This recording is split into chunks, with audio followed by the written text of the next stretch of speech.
Absolutely. Amelia Gentleman is here as well from The Guardian. The journalist responsible for bringing widespread attention to the residency problems faced by the Windrush generation. Amber Rudd, I think, is due in front of the Home Affairs Select Committee any time now. Where does the story go next for you, Amelia? Well, we'll be seeing what Amber Rudd has got to say to questions from Yvette Cooper and other MPs imminently. And she's really got a lot of explaining to do about why it was that her department appeared to know about all of these problems really for many, many years, and why it was only last Monday that she offered any indication that she was concerned about the problem. When it's a massive story like this, when it's become a massive story, can you still keep ownership of it?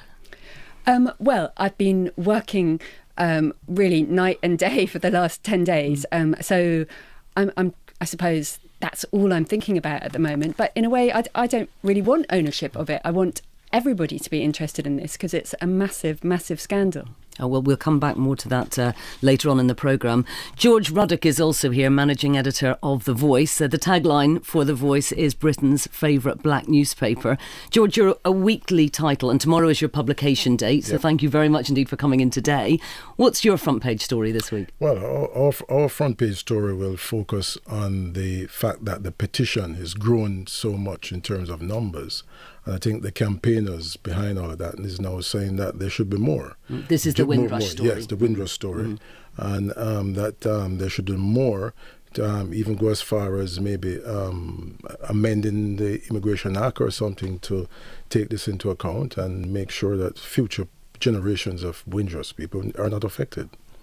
And Stephen Gray is also here, a special correspondent for Reuters. A special correspondent, Stephen, is one of my favourite titles. In your case, what does the special mean? Well, I love it because it can mean almost anything. Exactly. In my case, we have an investigation team at Reuters, and I'm a part of that and turn our attention to any particular topic, but try to do it in depth. We spent a lot of months trying to investigate particular stories and trying to sort of reach things that other people don't get around to doing. That's the aim. And indeed that could almost describe perfectly our story that we're starting off with today, the Windrush story. You will have seen this constantly in the news over the last 10 days or so, how some Caribbean-born UK residents have found themselves classed as illegal immigrants because they haven't got the necessary paperwork. Now, there have been calls for the Home Secretary to resign. The Prime Minister has had to apologise to Commonwealth leaders last week.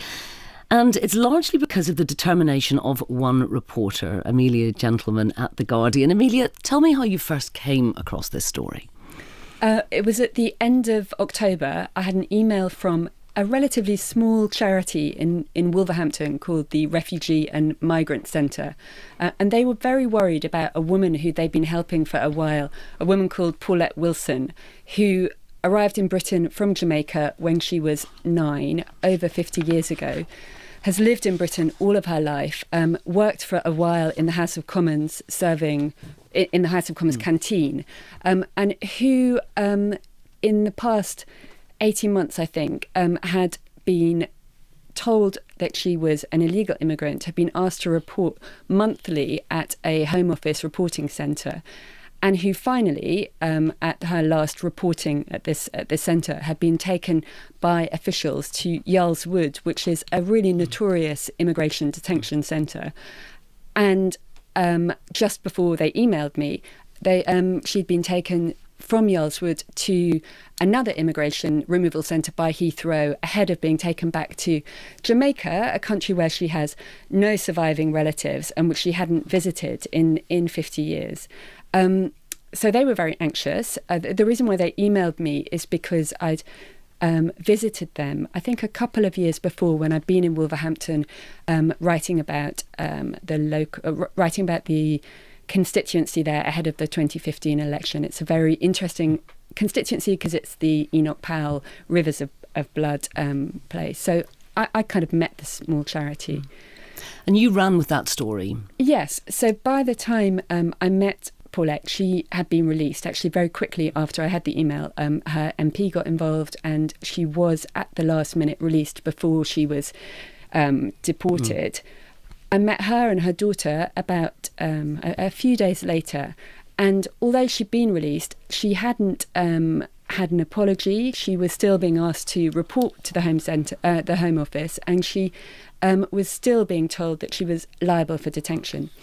We wrote about it. We did a big story, and following that, I had a call the next day from a man who said, "You must speak to my father. He's in the same situation. He's had 2 spells in detention centres for 3 weeks and I think for 2 weeks. And he's worried that he's going to be deported this week." How long ago was all that? So that was back in November. So at that stage, it did look like, while these were shocking stories, Yeah. they were anomalies. At Yeah. what stage did you realise that this was a much bigger story and affecting an awful lot more people? So I went, I think the day after I had a call from Anthony Bryan's son, I went and sat with him at home, and he told me about what had happened to him. He'd been able to be released temporarily by his lawyer who'd got an injunction, and he told me about what had happened to him. But interestingly, he said he knew 3 of his friends from primary school were in the same situation, which I thought was...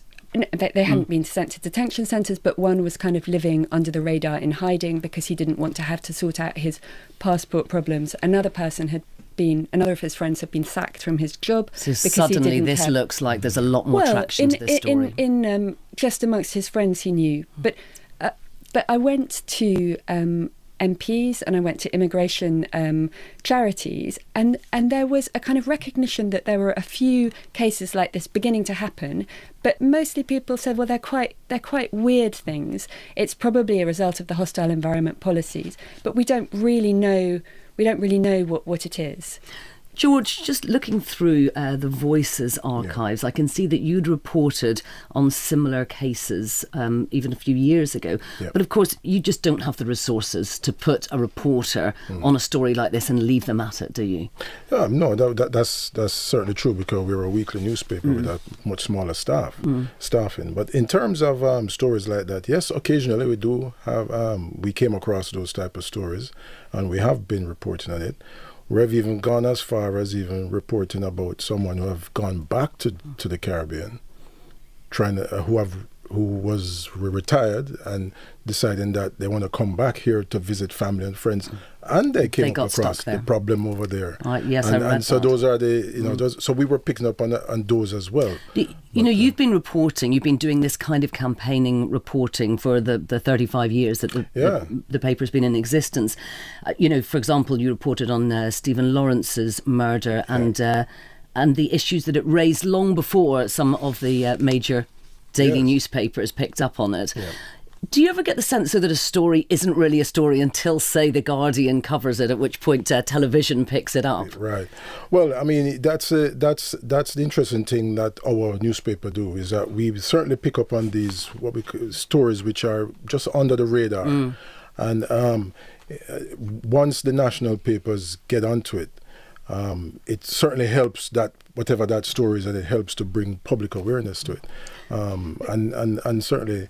In terms of the Guardian coverage of bringing those stories, it's a Guardian that's got those interviews that then led the TV on. But the really amazing thing was that we were publishing these stories every other week for a while, and then more cases in January and in February and then in March, and we have a good readership online, in print.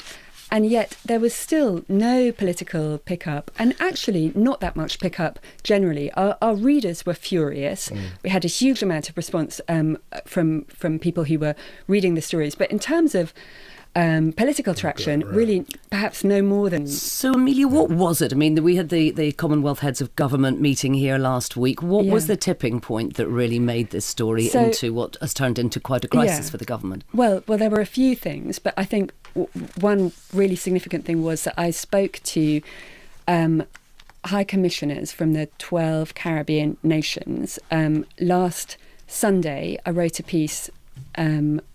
Sunday 10 days ago, I wrote a piece that reported that they had requested formally a meeting with Downing Street to discuss this problem that they were increasingly aware was something very, very serious.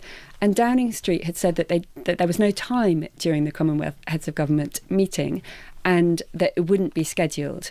And that caused really an enormous amount of noise.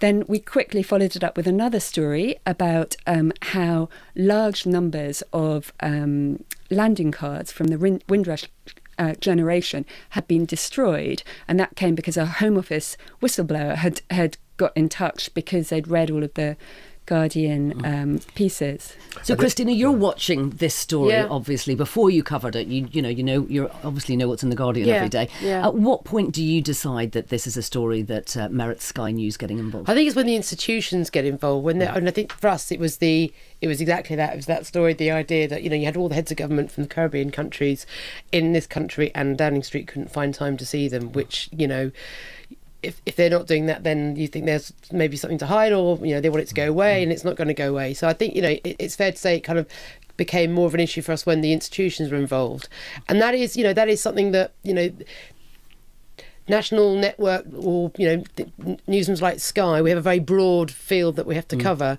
and we don't have investigative so many investigative staff. We're not able to dedicate people necessarily to one particular area, so there is a tendency, it's when the institutions get involved that we kind of perhaps get more involved in those stories. So in a sense it was a political story. It was a Westminster as well. story. Well, it was affecting Westminster, but obviously affecting people, and we've told a lot of those stories.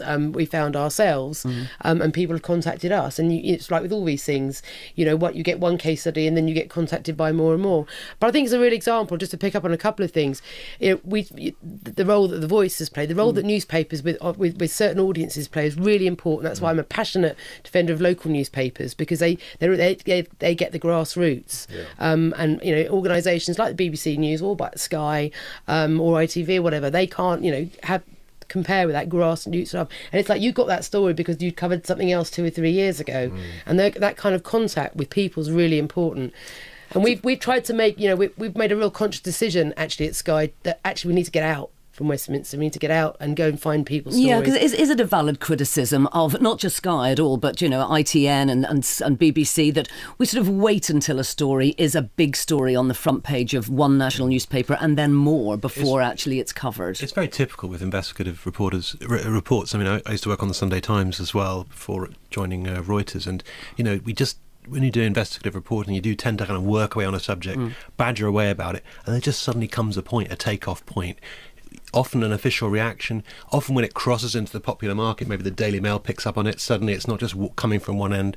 And often when it gets a name, I mean, this powerful name, the Windrush generation, suddenly gives it a hook that everybody can pick up onto. I did stories. And another thing about mention the Windrush, because this year is the 70th anniversary of the arrival of the Windrush. So while people were getting to mark that occasion, suddenly we have this thing, and then the tag name got onto it, which was great.